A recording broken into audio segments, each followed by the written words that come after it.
el cuarto y último participante del día de hoy, primera jornada. Continuamos con el tema de eficiencia energética, emisiones, Emission Control Diesel Machine. Ingeniero Gingell. El ingeniero Gingell, de Queen University MBA Economics, actualmente es vicepresidente de Marine Sales Diesel, compañía dedicada al diseño y fabricación de motores marítimos de diésel. Responsable de la promoción y venta de los principales motores marinos de dos tiempos, grupos electrógenos, propulsores y turbocompresores para los mercados marítimos comerciales de Norte y Sudamérica. Artífice de numerosos contratos de alcance completo, que representa una gran oportunidad para la compañía. Se introdujeron conceptos avanzados de propulsión, incluidos los primeros buques cisternas para el gas natural de dos tiempos, las aplicaciones del primer combustible dual, etano, en el mercado comercial marítimo, los camiones cisternas de dos tiempos y dos motores nuevos y otros nuevos esquemas de propulsión. Gestionó el servicio y el soporte para motores turbinas de gas en aplicaciones marinas e industriales. Los proyectos dirigidos para la propulsión marina van desde los megayates, récord del mundo transatlántico, hasta las aerodeslizadores de la Armada de los Estados Unidos de Norteamérica y personal de servicio dirigido para la industria. Queen University MBA Economics, Universidad de Queen. Bienvenido, ingeniero Gingell.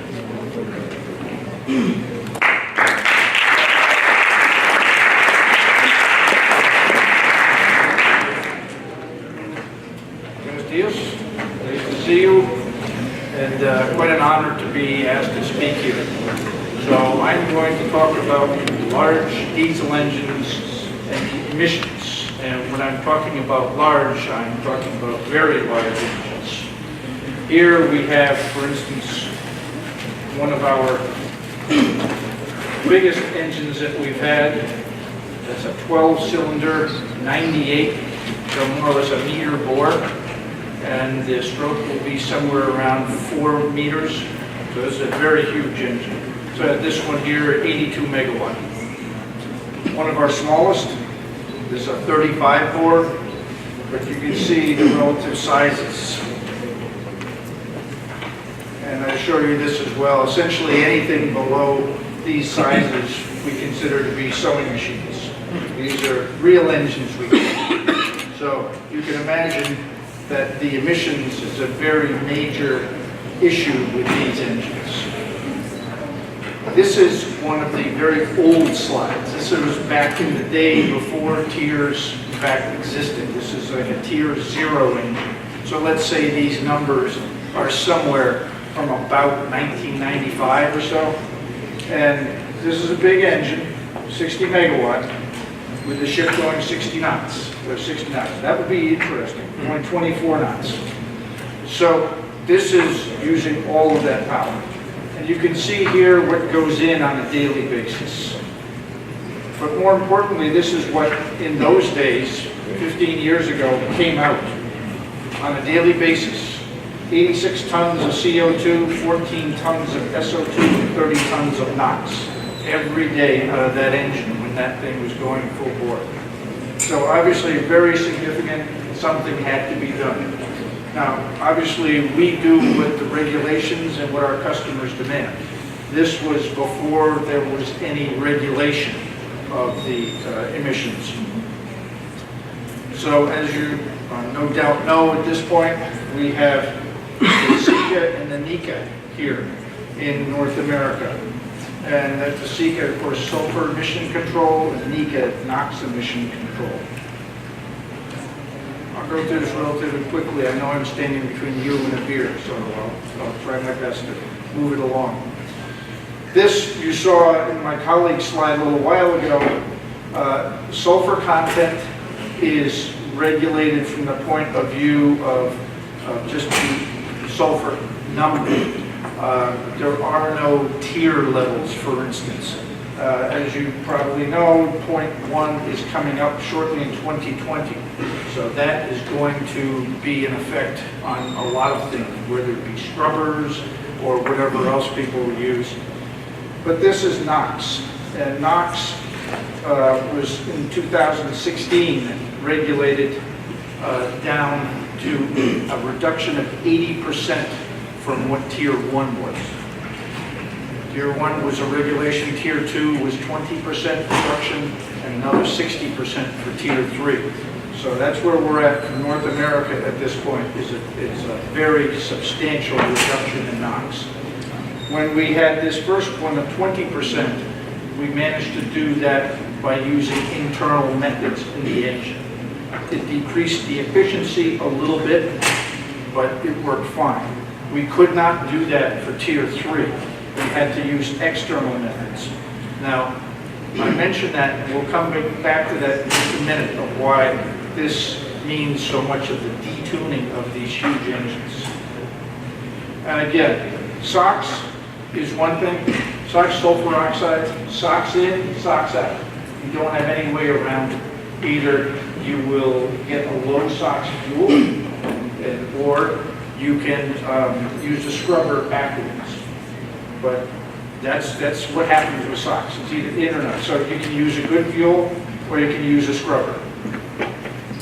NOx is this Tier 3 regulation, and this is called SCR, Selective Catalytic Reactor, and this is exhaust gas recirculation. And I'll talk about what both of those are. So again, this SOx compliance, this is going to be a very big deal. It's going to mean a great deal to a lot of ship owners, because how is all this low sulfur fuel going to come about? I have no doubt that you read in your magazines and things about people now suddenly trying to put scrubbers in real quick. And that's because of this 2020 regulation.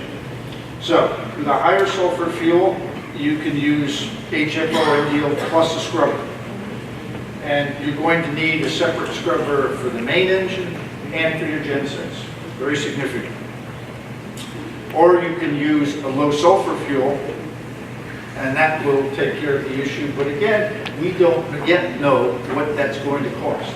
And we probably won't know until January 1st, 2020, when that regulation comes into effect. And then these are our other engines. And Jose didn't deal too much with these in his presentation, but these we have LNG, liquefied natural gas, ethane, LPG, and methanol. We currently have operating. So it's not something we're thinking about. This is something very real. We have about 200,000 hours on our LNG engines. The ethane engines have just started. LPG, we have about 10 out there, and methanol, there's 11 operating at this point. I won't go too much into all this, but basically this is just a matrix that shows you at the end of the day what you end up going with. These are high sulfur EGR, low sulfur EGR, and so on. We'll talk about that now. Now, to give you a feel for these scrubbers, which is what a lot of these operators are thinking about, this is the size of it. And that's for the main engine. That's for about a 50-bore engine. So we're up to 95 bores. So you can imagine, almost double the size of this. These things are monsters. And here's another one, and that's just for the generating sets. So very substantial. Okay, so once again, Tier 3 is NOx. These are the latest IMO regulations in the ECA. And there's going to be more and more ECAs, obviously. SOx is not a Tier 3 issue, but again, SOx in, SOx out. We talked about all of these. So, if it's of interest to you, so far, through 2017, 46% of the ships were ordered with Tier 2 engines and 54% with Tier 3. Now, that regulation came into effect in January 1st, 2016. So not everybody is ordering Tier 3 engines. Now, why is that? It's because only if that ship is going to go into a Tier 3 area, which is North America at this point, do you have to be concerned. And of those, these are the allocations of exhaust gas circulation, about 1,000 megawatts, high pressure SCR 1,000, and low pressure 590. Again, I'll get into more detail. These are the three different ones. Again, I don't mean to beat a dead horse. Let's go into them. Basically, how do you decide which one to use? Pretty much simple. If you're going to spend a lot of time in an EPA, in an environmental control area that has Tier 3 regulation, you will be using exhaust gas recirculation. Reason being, this selective catalytic reactor takes 18 grams per kilowatt hour of urea. That's the catalyst you use.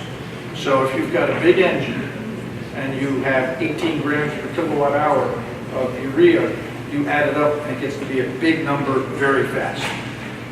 It's more expensive for the EGR, but you just run the math and pretty quickly you will find that if you're going to spend significant time in a Tier 3 area, that's what you're going to use. And we have the difference. We also have a low pressure selective catalytic reactor and a high pressure. There's various reasons for those. I won't go into all those, but you'll see when we get into the further into the presentation. This is what the exhaust gas recirculation is like. In fact, for the most part, you've had these in your cars for many decades. Up to 40% of the exhaust gas goes out of the engine and gets diverted into a scrubber. And that scrubber then will scrub it and go into this water treatment system where you'll either get sludge out, which of course has to be kept on board. You'll have brine that will go overboard, or some water that goes back in again. Of that, it will then go into a blower. The air that's left will come out, and that blower is there to increase the pressure to the same as what's coming out of the turbochargers and back into the engine. So the way this works is it decreases the amount of oxygen that's in the combustion chamber. Instead, you get CO2, which is a better heat sink.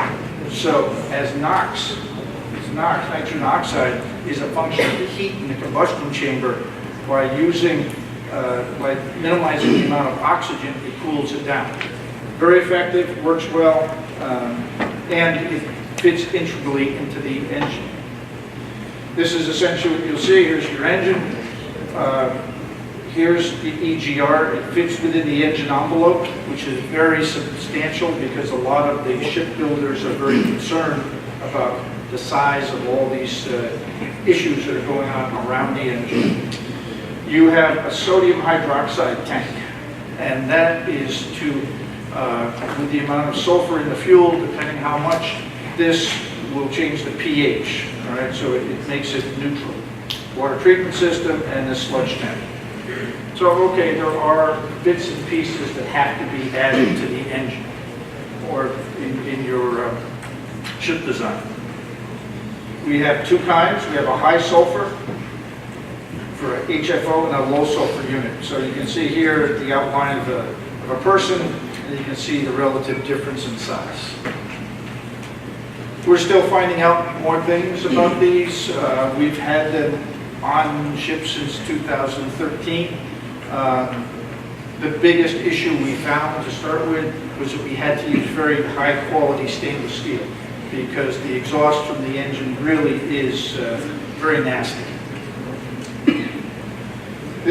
We have this prepared for concept where all these bits and pieces here, we have it ready for. So you have all the outlets and so on all set, so that if you decide for that ship sometime later that you want it to be a Tier 3 ship, that's fine. We can retrofit the bits and pieces. I personally wouldn't recommend this because it's like our alternate fuel engines. In no time at all, you find that you can make them smaller and better and so on. So if you do this today, it could be handy, but I don't know if recommended. Now, I had mentioned earlier on that you had the Tier 2 we did with internal methods, and that decreased the efficiency. Again, it decreased the efficiency because that lowered the heat in the combustion chamber. So you lost a few grams per kilowatt hour of your fuel consumption. Okay, now I just explained to you the EGR. Fine. What we can do, and we have the so-called echo EGR, where we take a smaller amount of the gas coming out of the engine and retune it. All these engines now are electronic.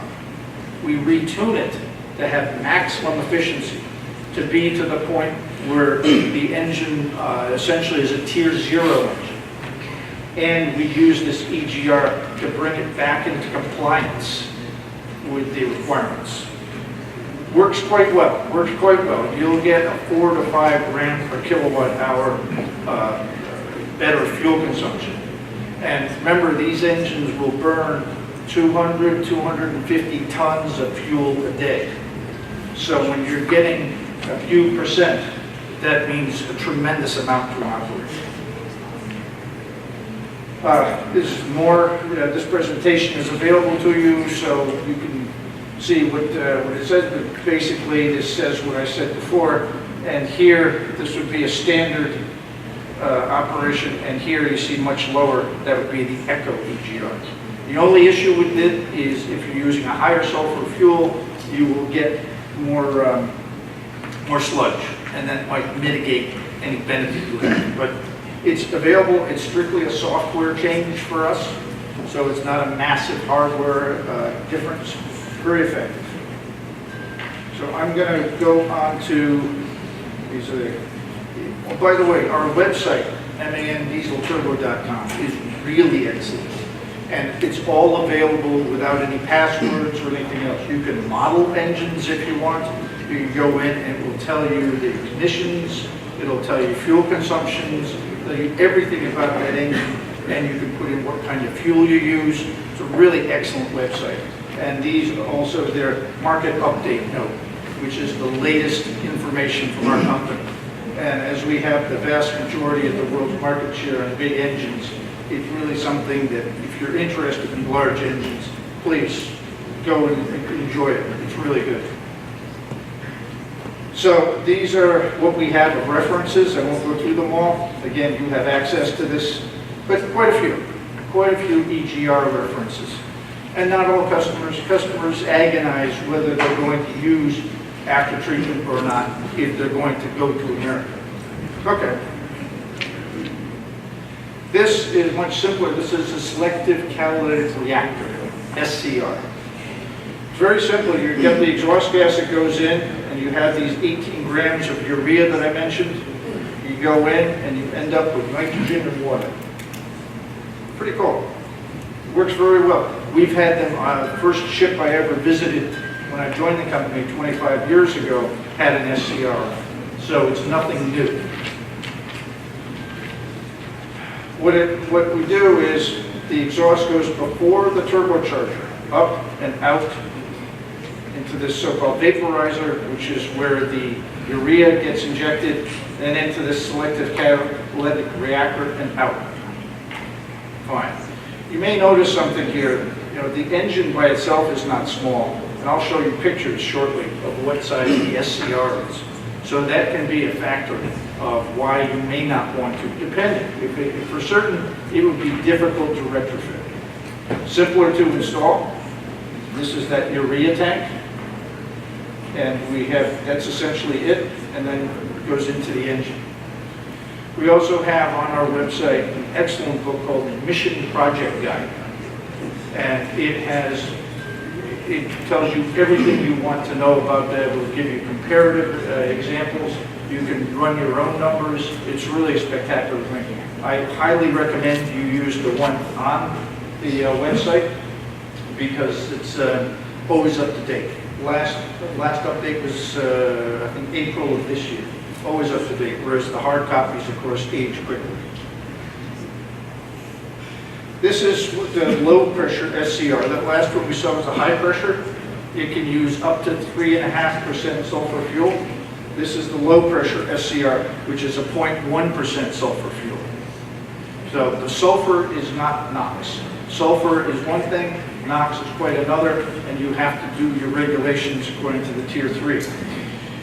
This comes straight out of the engine, which is fine, since then you don't have to have the valves going all around. However, the problem is it's not warm enough, it's not hot enough. This SCR requires heat, or else you get sulfidation. It'll just burn itself up. So what we have here instead is a burner. So the exhaust comes out, goes in, it's heated up in the burner, and then through the SCR. If you use higher sulfur fuel, you will clog it up. It also has a fairly substantial effect upon fuel consumption. So this is the low pressure SCR, this is the high pressure SCR. 3.5% sulfur and 0.1%. So I said I'd give you some actual real-world examples. Here's the engine, and this is a 50 bore, so it's a good size engine. And here's the SCR. You see, I was in California not so long ago, and one ship owner wanted to consider installing it. He had a big ship with a K98 engine, one of our largest ever. And when he saw these pictures, and we saw the ship, there's no chance in the world they could fit an SCR in there. Here again, here's the engine, here's the SCR. SCR engine.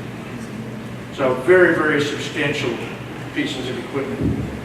And this is for an EGR. You have a little bit of power consumption because of that blower we mentioned, and a little bit of the hydrogen, sodium hydroxide, 5 liters per megawatt hour.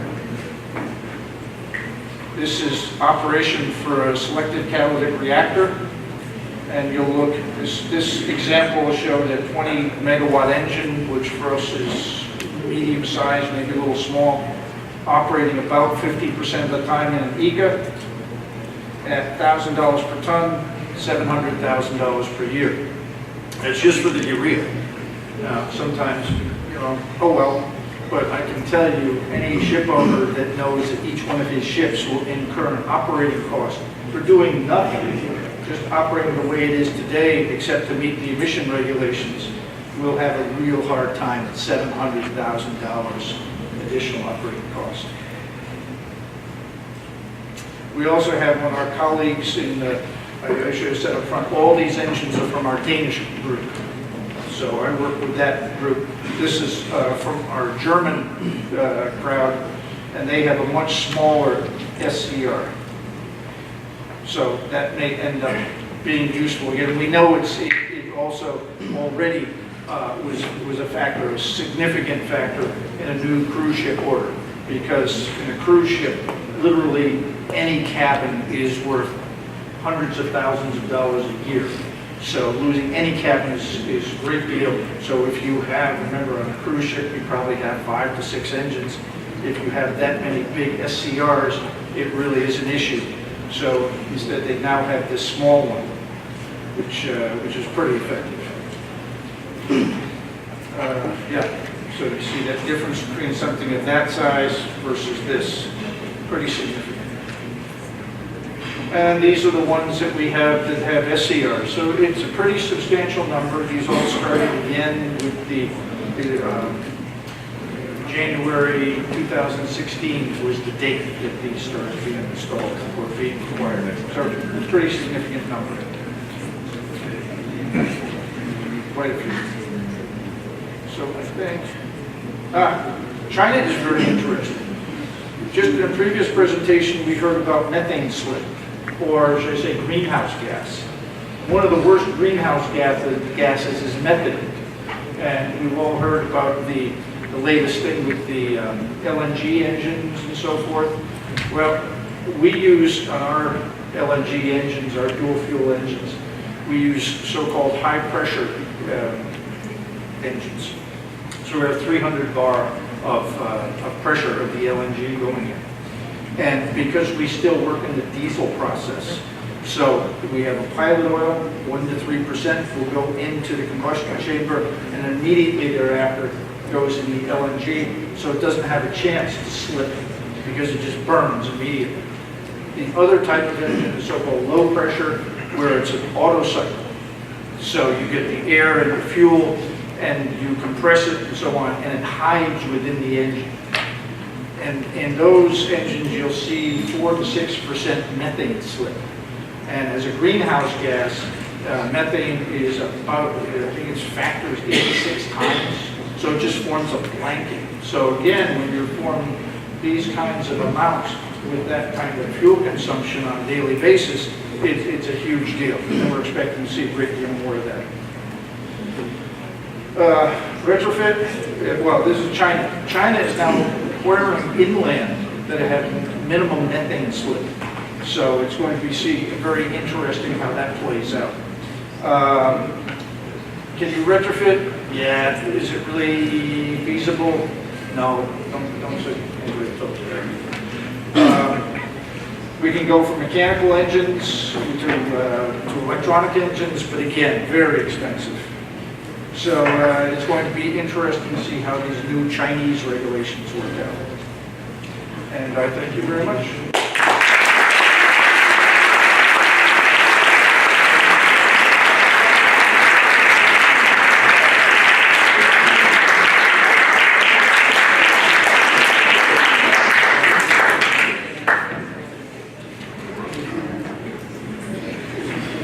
Como relator, el oficial de Marina Heriberto Peralta compartirá con los expositores, gerente regional de Lloyd Register, egresado de la Universidad Marítima Internacional de Panamá. Bienvenido. Muchas gracias. Thanks so much. I'll make it in English to give it in some way some credit to the Spanish speakers. I'll make it keep simple and short because conscious of time. I want to thank you for all the participants. I want to start with the first presentation. Very interesting about the software optimization on short sea shipping. There are a lot of things that we can learn or we can use because we have in some way some short sea shipping in this area. And I got one question on the. I'm going quite fast, so I'm going straight to the question. Sorry about that. I noticed that you take into consideration the surf riding parametric rolling. What about free surface effect or cargo conditions on the software? Is that also taken into account? Well, in this case, because now the input data is quite basic, because it comes from the ACE system, so we don't have specific data to introduce this kind of movements or these kinds of defects in the software, because we need the technical data from ship. In the future, if we have this kind of information, we can introduce the technical data into the software. We can introduce more type of problems or dangers from the ship. Thanks so much. I also see quite interesting how do you make an analysis of the software and how you are comparing with the STCW. And not only that, but you are going also to bring it up onto models on the master degrees and also bring it back to the real scenarios, how we can apply. So I think it would be very good for the local industry to have some sharing of that software, how we can use it with our local weather conditions and in this area, compared with the condition you use in the Mediterranean Sea. Well, at this time we use the scripts, the meteorological scripts from Puertos del Estado from Spain. So, but the software can be applied in everywhere. Just you need the scripts of the local area that you need. So you have that, you can introduce, because after that the input data by now is very simple. It's just length, the speed, the power of the engine, and something like that. So the main problem by now is because the software is designed for the scripts from Spain or the Western Mediterranean, but it's just to know how you obtain that data from another part of the world. Okay. Well, moving to the next subject, I want to combine what Juan Duarte speak with the ULEST. As you know, we are going to the CAP 2020. I have one question for Jose. I don't know if you can help me out with that.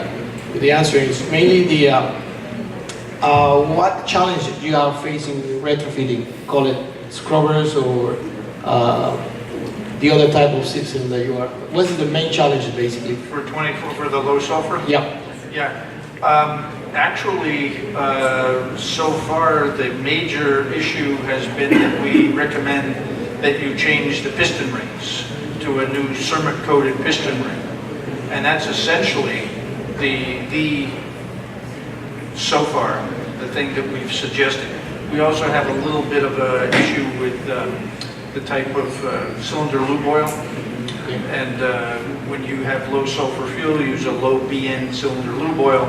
However, that doesn't clean quite enough.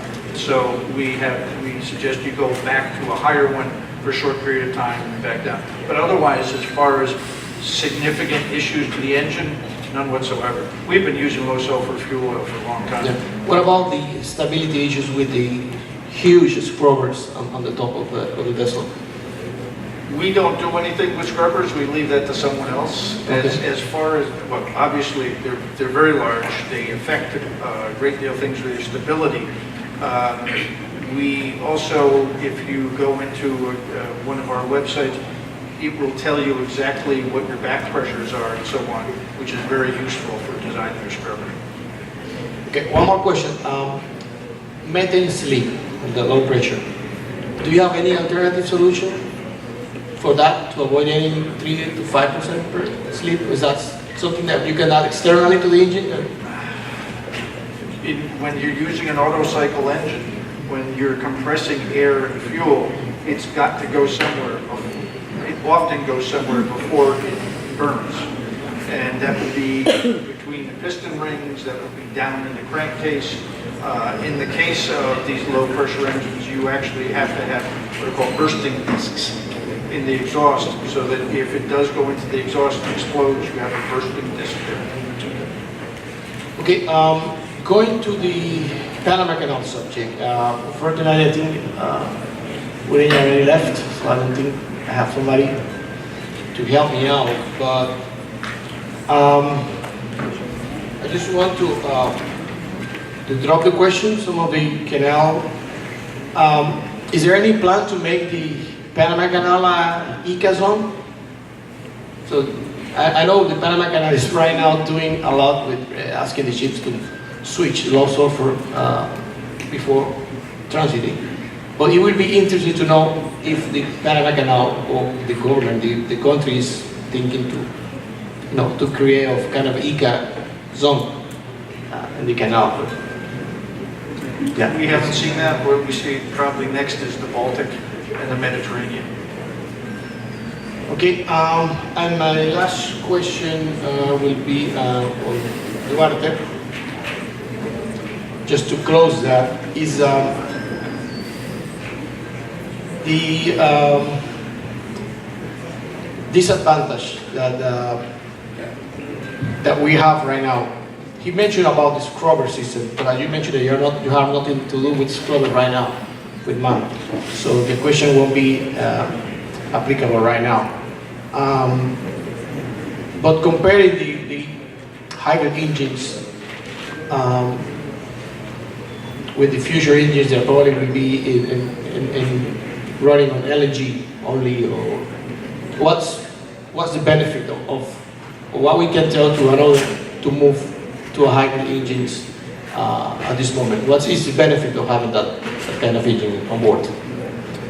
It can be useful in area. California is very interested in it, so when you come in 14 miles from California, you can operate on battery, for instance. And they are extremely interested in minimizing NOx in any way possible. So if you had a battery, we're looking at projects with them now where possibly you can put a mid-sized battery in, at least to operate close inshore. All right, I think that would be mainly, just want to know if any of you have any questions, si alguien tiene alguna pregunta específica del tema. This is quite an interesting subject. Energy efficiency has been around for quite some time, but right now with the new regulations on 2020, all the changes we have in the industry, everybody's running, trying to reach compliance. As you know, we are now nearly a couple of months to finish this year. We got the MRB in Europe, we got the data collection system also entering January 20 the next year, and many of the ship owners are running to reach compliance. And one of the big questions everybody have is about availability of fuel, 0.5 sulfur. Is that going to be there? What, just to finalize, and what is your thought about? You think we're going to have available fuel for the industry? What's going to happen, as you thought? Availability is one thing, price is the other. So it's going to be very interesting. Will we? The oil majors say we will, but they aren't yet forecasting the price. Well, now, I have one brief question. I don't know whether anybody can hear me, but thank you. With January 2020 coming up pretty darn soon, from what I keep hearing from ship owner friends of mine, the question is not necessarily whether they want to do it, or even in a way whether they can afford to do it. The question is whether, you mentioned retrofit, whether the shipyards can cope with the huge numbers of vessels that will need to have retrofitting, or I'm ignoring those vessels that are being built as new. But there's a whole fleet out there, world fleet, which will need to have, for those owners who want to send their vessels to eco areas. It's not just the US, of course, it's obviously Mediterranean, North Sea, Baltic, you mentioned as well, of course, and a few other places. So how will the shipyards cope? Or will they cope? Well, again, this is a SOX question. So SOX is SOX in, SOX out. You have two choices. You can use low sulfur fuel, or you can use a scrubber. And it's pretty well determined at this point. Most all of the scrubber guys are sold out. There's just not enough time. So, and many have been agonizing, literally, for the last couple of years, which way to go. In fact, Maris, who's been mentioned a number of times today, initially said, no way, they're going scrubbers. That's nonsense, they'll use the low sulfur fuel, because it makes sense. You're just taking the sulfur and putting it into the ocean instead of up in the air. But they've now changed their tune, and now they are also looking at where they can get scrubbers. But will they be able to do it in time? That's the question. Doubtful. But they can use the low sulfur fuel if it's available. yeah, well, one of the things, we have some study about scrubber in Lloyd Register is there are about 300 around existing ships already with retrofitting, and there are about 300 to 400 on order. We're not talking about huge number of vessels, so if we consider the size of the fleet globally is 80,000 ships, we don't even reach 1,000 ships with the scrubbers installed or in order. So my local perspective is people will have to go for the compliant fuel, which is 0.5 and 0.01 if doesn't matter if it's available. And one important thing about the new regulation of the CAP 2020, you won't even be allowed to have the fuel on board. So it's not that I'm having on my tank, and no. As if you have it on board, then you are not compliant, even if you are not using it. So it's a quite challenge we have in the maritime industry too. To give you an idea on the scrubbers, in a mid-size engine, it's about 800 tons of water an hour. So it's a massive undertaking. Don't talk about the open loop and closed loop issue. Okay. One question for her. Are you planning to, for your software, are you planning to use information? As you say, you take the information for one of the ports in Spain, right? You were saying it before or not? La información que está tomando del software suyo, del programa que quiere usted utilizar, usted dijo que la información del weather lo tomaba de un sistema... De un sistema de puertos del Estado y la Agencia Meteorológica Española. Ok. Es directamente de la página web, te puedes descargar todos los archivos script que tengas directamente. Entonces directamente tú llamas, quieres el pronóstico de una fecha y directamente vas... porque también podrían, para las diferentes áreas de las otras áreas de navegación, podrían utilizar las boyas ODAS, Oceanographic Data Acquisition Systems. El problema es tener los datos que pueda leer el algoritmo. Nosotros hemos diseñado el algoritmo en función de estos scripts que ya viene directamente en función, básicamente, de dirección del oleaje y altura significativa de la ola. En las huellas meteorológicas también te da estos datos, pero no en el archivo que pueda leer el algoritmo. Entonces, simplemente es buscar la información de una forma que sea leíble para el algoritmo. Listo, gracias. One of the issues we have is to find out what's the significant wave height here. That's quite challenging because the information is not coming from Panama, it's coming from somewhere else. So, that's going to be also quite challenging to. You will have to have the resources of the government helping you out with the available information that works with the algorithm that you have. In Spain? No, just thinking in the case of Panama. Well, you should find. I think that there are some places that we can find this kind of information because now it's free information. It's just prognostic weather, so it's important for different kind of things. So you can access to this kind of information. At the beginning, our problem because the information it was low resolution because the area is quite small. So you have information from 2 points that are far away.